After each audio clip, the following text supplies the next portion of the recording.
Dear students, पिछला chapter आपने संघात्मक शासन का पढ़ा था और उसमें हमने देखा था कि भारत की संघात्मक शासन व्यवस्था किस प्रकार है। ठीक है, आज हम जो है नया चैप्टर शुरू करेंगे, अध्याय 20 है सरकार। ठीक है, तो देखिए किसी भी देश की सरकार के मुख्य रूप से 3 अंग होते हैं। उन तीनों अंगों को हम सामूहिक रूप से पढ़ेंगे। जैसे हमने पढ़ा था संघात्मक शासन में दोहरी सरकार होती है, एक केंद्र सरकार और एक राज्य सरकार। ठीक है, तो संस्थात्मक शासन या अध्यक्षात्मक शासन दोनों में ही अगर हम बात करें तो सरकार के जो है वो 3 अंग होते हैं। ठीक है, और अगर हम एक केंद्र सरकार का अध्ययन करें, जैसे हम क्या केंद्र सरकार और राज्य या संघ सरकार कह सकते हो, तो संघ सरकार जो है उसके भी 3 अंग होते हैं। ठीक है, और राज्य सरकार के भी 3 अंग होते हैं। तो संघ सरकार के जो है मुख्य रूप से, अगर हम इधर संघ लें और इधर राज्य सरकार लें, तो संघ सरकार के 3 अंग कौन कौन से होते हैं? संघ सरकार के जो 3 अंग होते हैं वो ये होते हैं।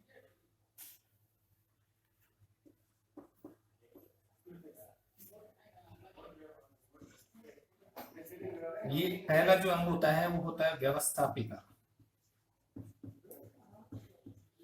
ठीक है, व्यवस्थापिका। दूसरा कार्यपालिका,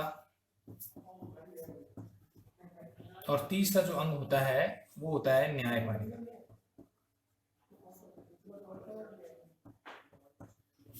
ठीक है, संघ सरकार यानी तीनों अंगों को सामूहिक रूप से सरकार के नाम से जानते हैं, और इसके 3 अंग होते हैं, कार्यपालिका, व्यवस्थापिका, कार्यपालिका और न्यायपालिका। ठीक है, और तीनों अंगों को सामूहिक रूप से सरकार कहा जाता है। तो संघीय व्यवस्थापिका की अगर हम बात करें तो संघीय व्यवस्थापिका में किस किस को सम्मिलित किया जाता है? तो संघीय व्यवस्थापिका में अगर हम अध्ययन करें तो इसको मैं संघीय व्यवस्थापिका, जो कि भारत में संस्थात्मक शासन व्यवस्था है, इसलिए नाममात्र और वास्तविक कार्यपालिका अलग अलग होती है। तो संघीय व्यवस्थापिका में जिसको सम्मिलित किया जाता है वो है राष्ट्रपति।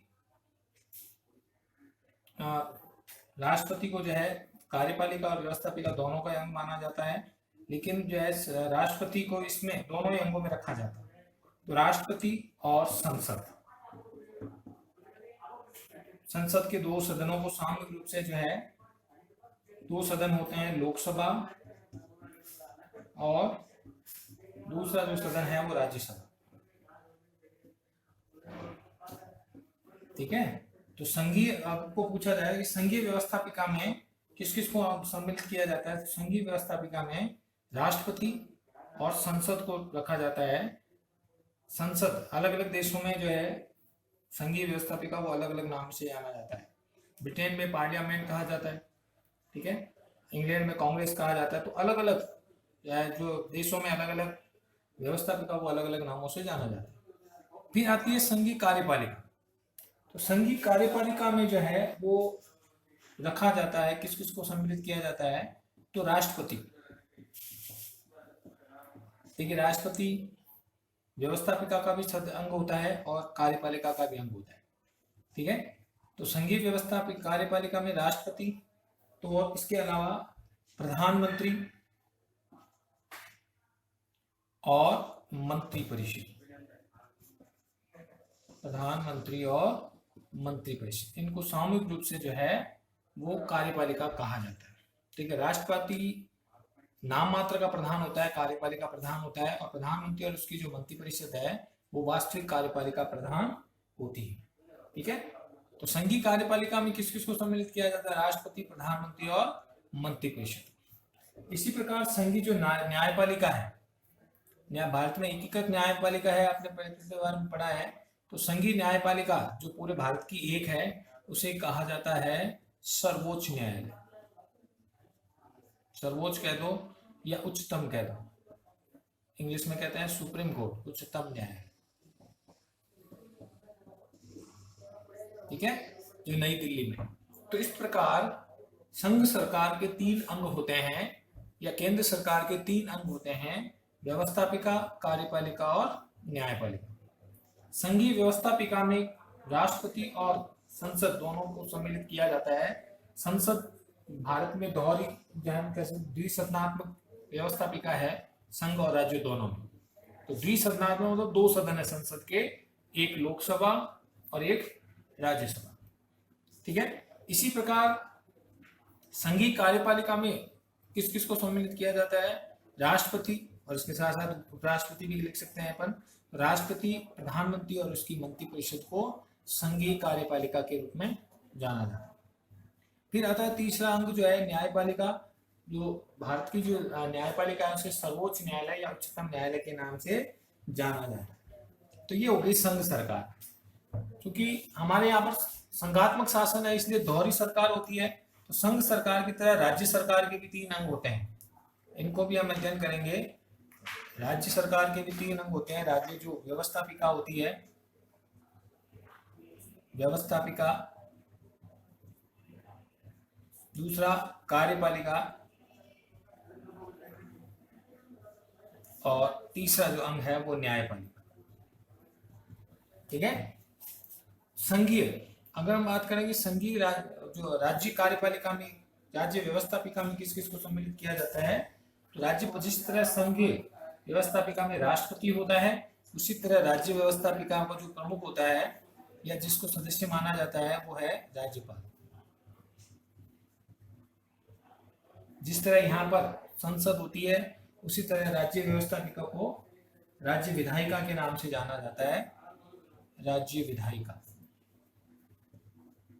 इसके भी दो अंग होते हैं। कुछ राज्यों में द्विसदनात्मक व्यवस्थापिका है राज्य व्यवस्थापिका, और कुछ राज्यों में एक सदनात्मक है, ठीक है। जिन राज्यों में दो सदन हैं राज्य व्यवस्थापिका के, ये दो सदन इसके जो होते हैं वो एक कहलाएगा विधानसभा, विधानसभा, और दूसरा जो अंग है उसको कहते हैं विधान परिषद, विधान परिषद, ठीक है भाई। तो जिस तरह केंद्र में राष्ट्रपति होता है, राज्य केंद्रीय व्यवस्थापिका का जो साधारण अंग होता है, उसी तरह राज्य व्यवस्थापिका में राज्यपाल जो है वो राज्य व्यवस्थापिका का अंग होता है, ठीक है। फिर दूसरा जो अंग है राज्य सरकार का, वो जिस तरह केंद्र में राष्ट्रपति होता है उसी तरह राज्यों में जो होता है वो होता है राज्यपाल,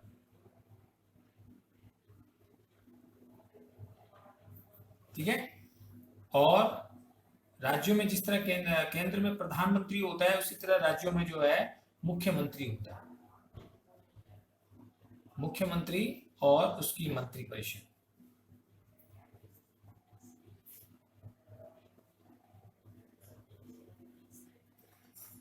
ठीक है।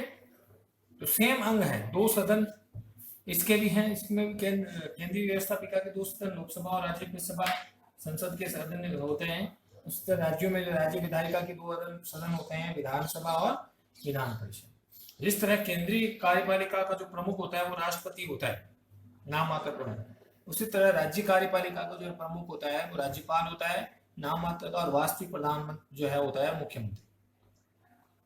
केंद्रीय तीसरा जो अंग है न्यायपालिका। तो केंद्रीय जो न्यायपालिका है पूरे भारत की है, सर्वोच्च न्यायालय कहते हैं इसको, और राज्य जो न्यायपालिका है उसका जो प्रमुख है, हर राज्य की एक अलग अलग उच्च न्यायालय होता है, हाई कोर्ट बोलते हैं इसे, तो ये है उच्च न्यायालय, और फिर इसके अधीन अधीनस्थ न्यायालय होते हैं, ठीक है। तो इस तरह हम कह सकते हैं कि ये केंद्र सरकार होती है या संघ सरकार होती है, और ये राज्य सरकार होती है। ये साथ लिखने का कारण है कि तुलनात्मक रूप से आप इसका अध्ययन कर सकते हो कि राज्य भारत में जो है वो संसदात्मक शासन व्यवस्था है इसलिए, और दोहरी सरकार है। संघात्मक शासन है, इसका मतलब सरकार का जो है दो भागों में दो अंग हैं, दोहरी सरकार है, एक केंद्र सरकार या संघ सरकार, और एक राज्य सरकार, ठीक है। केंद्र सरकार में जो है तीन अंग होते हैं, कार्यपालिका, व्यवस्थापिका, कार्यपालिका और न्यायपालिका, ठीक है। संघीय व्यवस्थापिका के जो अंग होते हैं किस किस को सम्मिलित किया जाता है संघीय व्यवस्थापिका में? राष्ट्रपति और संसद, राष्ट्रपति और संसद। संसद के दो सदन होते हैं, लोकसभा और राज्यसभा। ठीक है, तो आपसे पूछा जाए कि संघीय व्यवस्थापिका में किस किस को सम्मिलित किया जाता है, तो संघीय व्यवस्थापिका में राष्ट्रपति और संसद दोनों को जो है संघीय व्यवस्थापिका में रखा जाता है। फिर संघीय कार्यपालिका में किस किस को सम्मिलित किया जाता है, तो राष्ट्रपति और प्रधानमंत्री और उसकी मंत्रिपरिषद। ठीक है, राष्ट्रपति, देखिए ध्यान रखना, राज्य राष्ट्रपति व्यवस्थापिका का भी अंग होता है और कार्यपालिका का प्रमुख होता है। ठीक है, और राष्ट्रपति तथा प्रधानमंत्री और मंत्रिपरिषद को सामूहिक रूप से संघीय कार्यपालिका के नाम से जाना जाता है। इसी प्रकार संघ सरकार का जो तीसरा अंग है वो है न्यायपालिका। तो न्यायपालिका में जो भारत का जो सर्वोच्च स्तर पर जो न्यायपालिका है उसको उच्चतम न्यायालय या सर्वोच्च न्यायालय या इंग्लिश में सुप्रीम कोर्ट के नाम से जाना जाता है। ठीक है, तो ये हो गई आपके केंद्र सरकार के तीन अंग। फिर राज्य सरकार के तुलनात्मक रूप से केंद्र और राज्य को सेम प्रोसेस है। ठीक है, दोहरी सरकार यहाँ भी है, यहाँ दोहरी सरकार है। ठीक है, तो दोहरी सरकार होने के लिए केंद्र सरकार अलग होती है, राज्य सरकार अलग होती है। संघात्मक शासन में विशेषता में आपने पढ़ा है दोहरी सरकार, तो हमारे यहाँ भी दोहरी सरकार, लेकिन दोनों में ही एक ही प्रारूप को अपनाया गया। ठीक है, तो यहाँ पर भी देखिए राज्य व्यवस्थापिका में किस किस को सम्मिलित किया जाता है, राज्य व्यवस्थापिका में राज्यपाल तथा राज्य विधायिका को सम्मिलित रूप से जो राज्य व्यवस्थापिका के नाम से जाना जाता है। ठीक है, राज्य विधायिका यहाँ पर एक इतना अंतर है कि यहाँ पर हमारे केंद्रीय व्यवस्थापिका में संसद के दो सदन हैं, लेकिन यहाँ राज्य विधायिका में सभी राज्यों में दो अंग नहीं है, दो सदन नहीं है। ठीक है, केवल 7 राज्यों में दो सदन हैं, विधानसभा और विधान परिषद। बाकी सभी राज्यों में एक ही अंग होता है राज्य विधायिका का, वो है विधानसभा। ये अंग नहीं, केवल 7 राज्यों में है। ध्यान रखना, आपको मैं बता दूंगा आपको कि उन 7 राज्यों के अगर नाम पढ़े अपन तो कर्नाटका, आगे पढ़ेंगे किन किन राज्यों में दोहरी जो है राज्य व्यवस्थापिका के दो सदन होते हैं। तो एक कर्नाटका, एक उत्तर प्रदेश, ठीक है, एक महाराष्ट्र,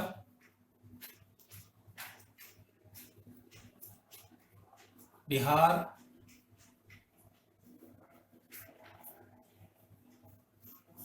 ठीक है, कर्नाटका, उत्तर प्रदेश, बिहार, महाराष्ट्र, बिहार और आंध्र प्रदेश,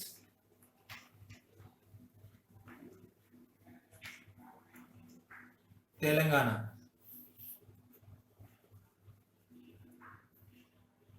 और जम्मू कश्मीर, JNK।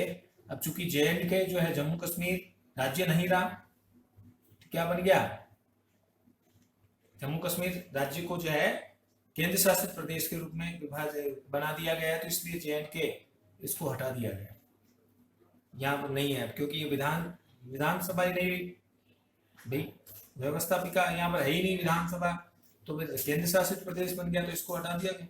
तो इन 6 राज्यों की बात करें तो 6 राज्यों में जो है वो राज्य विधायिका के 2 सदन होता है, विधानसभा और विधान परिषद। ठीक है, फिर राज्य कार्यपालिका में अगर सम्मिलित करें तो राज्य कार्यपालिका में राज्यपाल और मुख्यमंत्री तथा उसकी मंत्रिपरिषद को सामूहिक रूप से जो है वो कहा जाता है राज्य कार्यपालिका। ठीक है, इस प्रकार राज्य न्यायपालिका की अगर बात करें तो न्यायपालिका हमारे यहाँ एकीकृत है, एकीकृत न्याय, तो इसलिए सर्वोच्च स्तर पर जो है वो सर्वोच्च न्यायालय, उच्चतम न्यायालय होती है, और यहाँ पर उच्च न्यायालय है। ठीक है, हाई कोर्ट। तो इस तरह सरकार के जो है हमारे यहाँ दोहरी सरकार है, केंद्र या संघ सरकार और राज्य सरकार, और उनके विभिन्न अंगों के नाम हमने पढ़े। केंद्रीय व्यवस्थापिका, इसको संघीय व्यवस्थापिका, संघीय कार्यपालिका और संघीय न्यायपालिका के नाम से जानते हैं। इसको राज्य व्यवस्थापिका, राज्य कार्यपालिका और राज्य न्यायपालिका के नाम से जाना जाता है। ठीक है, अब इस चैप्टर में हम पढ़ेंगे संघीय व्यवस्थापिका। ठीक है, संघीय व्यवस्थापिका, उसको आपने नोट्स में जो है ढंग से उतारा हुआ है, तो हम पहला जो अंग पढ़ेंगे संघ सरकार का,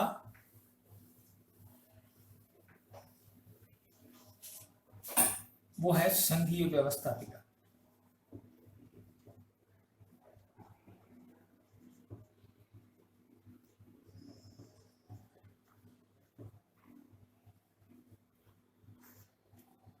संघीय व्यवस्थापिका, ठीक है।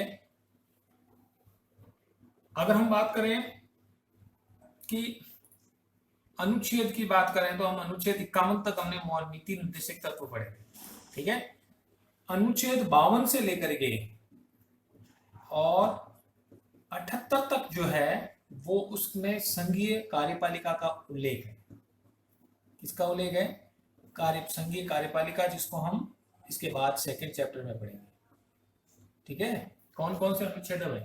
भाग 5 में अगर है, भाग 4 में नीति निर्देशक तत्व और भाग 5 में जो है भाग पूछे तो भाग 5 में जो है वो संघीय कार्यपालिका का उल्लेख है, ठीक है।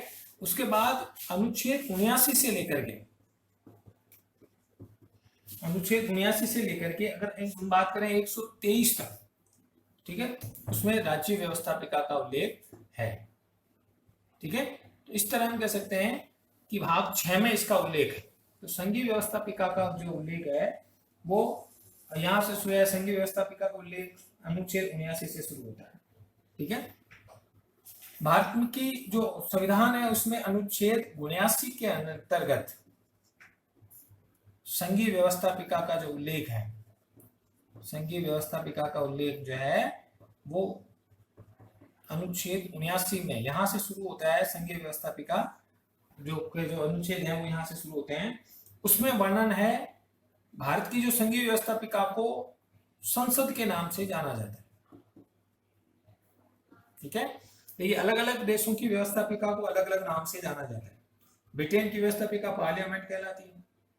इंग्लैंड की जो अमेरिका की जो है उसे कांग्रेस के नाम से जाना जाता है। तो अलग अलग देशों की व्यवस्थापिकाएं अलग अलग नामों से जानी जाती है, ठीक है। तो भारत की जो संघीय व्यवस्थापिका है उसे संसद के नाम से जाना जाता है, ठीक है।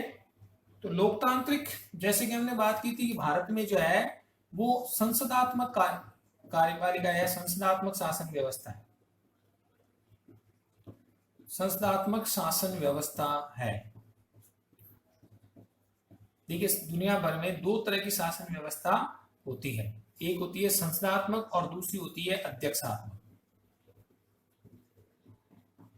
11th में आपने पढ़ा था कि दुनिया में कार्यपालिका यानी जो कार्यपालिका और व्यवस्थापिका के संबंधों के आधार पर, कार्यपालिका और व्यवस्थापिका के आपसी संबंध कैसे हैं, इसके आधार पर जो है शासन व्यवस्था को में दुनिया भर में दो तरह की शासन व्यवस्थाएं प्रचलित है। एक कहलाती है संसदात्मक शासन व्यवस्था और एक कहलाती है अध्यक्षात्मक शासन व्यवस्था, ठीक है।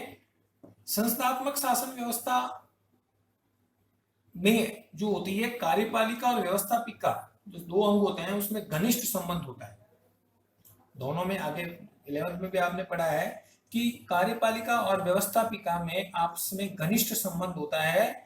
घनिष्ठ संबंध क्यों? क्योंकि कार्यपालिका का जो गठन है वो व्यवस्थापिका में से ही होता है। ध्यान रखना, भारत में जो व्यवस्थापिका यानी संसद के अंदर संसद के सदस्यों से ही यहाँ की कार्यपालिका यानी प्रधानमंत्री और उसकी मंत्रिपरिषद चुनी जाती है। इसका मतलब व्यवस्थापिका का गठन, कार्यपालिका का गठन किस में से होता है? व्यवस्थापिका में से। दोनों एक दूसरे से घनिष्ठ रूप से संबंध होते हैं। तो एक तो ये विशेषता हो गई। दूसरी, यहाँ पर दोहरी सरकार कह सकते हैं, नाम मात्र की और वास्तविक कार्यपालिका अलग अलग होती है। नाम मात्र और वास्तविक कार्यपालिका अलग अलग होती है। कौन सी शासन व्यवस्था में? संसदात्मक। भारत में नाम मात्र की कार्यपालिका देखिए का उदाहरण जो है वो राष्ट्रपति है, इसके नाम से शासन होता है। जबकि वास्तविक कार्यपालिका का उदाहरण है प्रधानमंत्री और उसकी मंत्रिपरिषद। केवल समझाने के पर्पज से बता रहा हूं मैं कि दुनिया में जो सरकार के दो अंग हैं, कौन से? कार्यपालिका और व्यवस्थापिका के संबंधों के आधार पर दुनिया में दो तरह की शासन व्यवस्था होती है। एक संसदात्मक और एक अध्यक्षात्मक। संसदात्मक शासन व्यवस्था की मुख्य विशेषता, जो कि अगर हम इसका उदाहरण पढ़ें कि वर्तमान में संसदात्मक शासन व्यवस्था किन किन देशों में है, तो सबसे बड़ा उदाहरण है इंग्लैंड। इंग्लैंड की शासन व्यवस्था को संसदात्मक शासन व्यवस्था कहते हैं। और भारत, ठीक है, ये उदाहरण है संसदात्मक। अध्यक्षात्मक कार्यपालिका का जो उदाहरण है, अध्यक्षात्मक शासन व्यवस्था का उदाहरण है, सबसे बड़ा उदाहरण है संयुक्त राज्य अमेरिका। श्रीलंका, ठीक है, तो ये उदाहरण है अध्यक्षात्मक। अब देखिए इनमें डिफरेंस क्या है, इनमें अंतर क्या है। संसदात्मक शासन व्यवस्था में दो विशेषताएं अगर हम देखें, मुख्य रूप से दो विशेषताएं होती है, बाकी तो कई होती है, कि कार्यपालिका और व्यवस्थापिका के संबंधों के आधार पर विभाजन है, ध्यान रखना। तो संसदात्मक शासन व्यवस्था में कार्यपालिका और व्यवस्थापिका एक दूसरे से घनिष्ठ रूप से जुड़ी होती है। कैसे कि कार्यपालिका का जो गठन है वो व्यवस्थापिका में से ही किया जाता है। इसका मतलब भारत में जो है, भारत का जो व्यवस्थापिका है संसद, तो और कार्यपालिका है प्रधानमंत्री और उसकी मंत्रिपरिषद। तो यहां पर जो है कार्यपालिका इन प्रधानमंत्री और उसकी मंत्रिपरिषद किसमें से चुनी जाती है, संसद के सदस्यों में से, यानी व्यवस्थापिका में से ही कार्यपालिका का गठन होता है। ये इसकी सबसे बड़ी विशेषता है संसदात्मक शासन व्यवस्था। और दूसरी विशेषता की बात करें तो यहां पर संसदात्मक शासन व्यवस्था में दोहरी कार्यपालिका होती है। कार्यपालिका दोहरी कैसे, एक नाम मात्र की कार्यपालिका और एक वास्तविक कार्यपालिका। अगर बात करें इंग्लैंड की, तो इंग्लैंड में नाम मात्र की कार्यपालिका का उदाहरण है राजा या रानी, महाराजा या महारानी जो भी है। वहां लोकतंत्र, राजतंत्र हम कह सकते हैं, वहां इंग्लैंड में आज भी राजतंत्र है, राजतंत्र है। तो वहां महाराजा या महारानी के नाम से शासन होता है, वो वहां की नाम मात्र की कार्यपालिका का उदाहरण है। और वास्तविक कार्यपालिका है इंग्लैंड का प्रधानमंत्री और उसकी मंत्रिपरिषद। जबकि भारत की बात करें तो भारत में नाम मात्र की कार्यपालिका का उदाहरण है राष्ट्रपति और वास्तविक कार्यपालिका का उदाहरण है प्रधानमंत्री और उसकी मंत्रिपरिषद। ठीक है, तो ये तो हो गई संसदात्मक व्यवस्था की बात। जबकि अध्यक्षात्मक शासन व्यवस्था में इसके विपरीत अगर बात करें कि अध्यक्षात्मक शासन व्यवस्था में जैसे अमेरिका है, श्रीलंका है, रशिया है, तो यहां पर कार्यपालिका और व्यवस्थापिका जो है वो स्वतंत्र होते हैं एक दूसरे से। पहली विशेषता क्या होती है, कार्यपालिका और व्यवस्थापिका एक दूसरे से स्वतंत्र होते हैं। कार्यपालिका का सदस्य का व्यवस्थापिका सदस्य होना जरूरी नहीं। यानी अगर अमेरिका की बात करें तो अमेरिका में कांग्रेस के सदस्यों से वहां की नहीं, कार्यपालिका वहां का जो राष्ट्रपति है वो अपनी सेपरेट, वहां का नाम मात्र और वास्तविक कार्यपालिका यही हो, और वो सेपरेट अपनी मंत्रिपरिषद का गठन करता है। वहां की व्यवस्थापिका से कोई लेना देना नहीं। ठीक है, तो एक तो विशेषता ये हो गई, कार्यपालिका और व्यवस्थापिका स्वतंत्र होते हैं, दोनों एक दूसरे से जो है अलग अलग होते हैं। वहां की कार्यपालिका अलग होगी और वहां की व्यवस्थापिका अलग होगी। जबकि और दूसरी विशेषता की बात करें तो वहां नाम मात्र और वास्तविक कार्यपालिका अलग अलग नहीं होती है। नाम मात्र और वास्तविक कार्यपालिका एक ही व्यक्ति होता है। वहां वास्तविक कार्यपालिका वही होती है और नाम मात्र की वही होती है। जो अमेरिका में जो है राष्ट्रपति, वहां की वास्तविक कार्यपालिका का उदाहरण है। ठीक है, वही व्यक्ति नाम मात्र की कार्यपालिका और वही व्यक्ति वास्तविक कार्यपालिका का उदाहरण है। ठीक है, तो इन चीजों का हमने अध्ययन कर लिया था। तो दुनिया भर में कार्यपालिका और व्यवस्थापिका के आधार पर, संबंधों के आधार पर दो तरह की शासन व्यवस्था है, संसदात्मक और अध्यक्षात्मक। अब बात करते हैं तो भारत में कौन सी शासन व्यवस्था है। भारत में है संसदात्मक शासन व्यवस्था। इसका मतलब ये दोनों विशेषताएं यहाँ पर देखने को मिलेगी। कैसे, कार्यपालिका और व्यवस्थापिका एक दूसरे से घनिष्ठ रूप से जुड़े हुए हैं, अर्थात यहाँ कार्यपालिका का जो है गठन व्यवस्थापिका में से ही किया जाता है। ठीक है, जबकि दूसरी विशेषता नाम मात्र की और वास्तविक कार्यपालिका दोनों एक दूसरे से अलग अलग होती है। नाम मात्र की, भारत में नाम मात्र की कार्यपालिका का उदाहरण है राष्ट्रपति और वास्तविक कार्यपालिका का उदाहरण है प्रधानमंत्री। ठीक है, तो हमारे यहाँ आज हम जो हमारा टॉपिक है वो संघीय व्यवस्थापिका है, इसके बारे में हम बात करते हैं। संघीय व्यवस्थापिका का जो प्रारंभ है अनुच्छेद 79 से शुरू होता है। इसके तहत संसद की संघीय व्यवस्थापिका को है भारत में जो है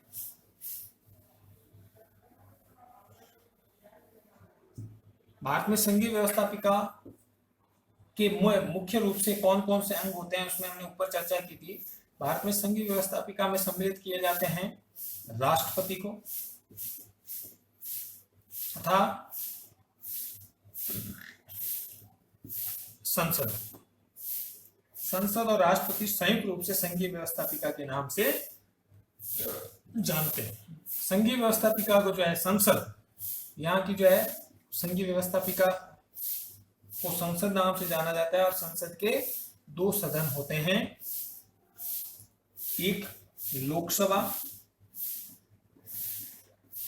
और दूसरा जो सदन है वो कहलाता है राज्यसभा। लोकसभा और राज्यसभा को संयुक्त रूप से संसद के नाम से जाना जाता है। ठीक है, तो भारत की संघीय व्यवस्थापिका में किस किस को सम्मिलित किया जाता है पूछा जाए 1 नंबर का, तो राष्ट्रपति और संसद को संयुक्त रूप से संघीय व्यवस्थापिका के नाम से जाना जाता है। भारत में जो है संघीय व्यवस्थापिका में जो है उसको संसद के नाम से जाना जाता है और संसद का सदस्य 2 अंग होते हैं, 2 सदन होते हैं, एक लोकसभा जिसको निम्न सदन या प्रथम सदन या लोकप्रिय सदन या जनता का सदन के नाम से भी जाना जाता है। लोकप्रिय सदन या जनता का सदन। ठीक है, तो लोकसभा को निम्न नामों से भी जाना जाता है, निम्न सदन भी कह दो, प्रथम सदन कह दो और लोकप्रिय सदन भी कह सकते हो। जबकि राज्यसभा जो है, राज्यसभा को उच्च सदन, द्वितीय सदन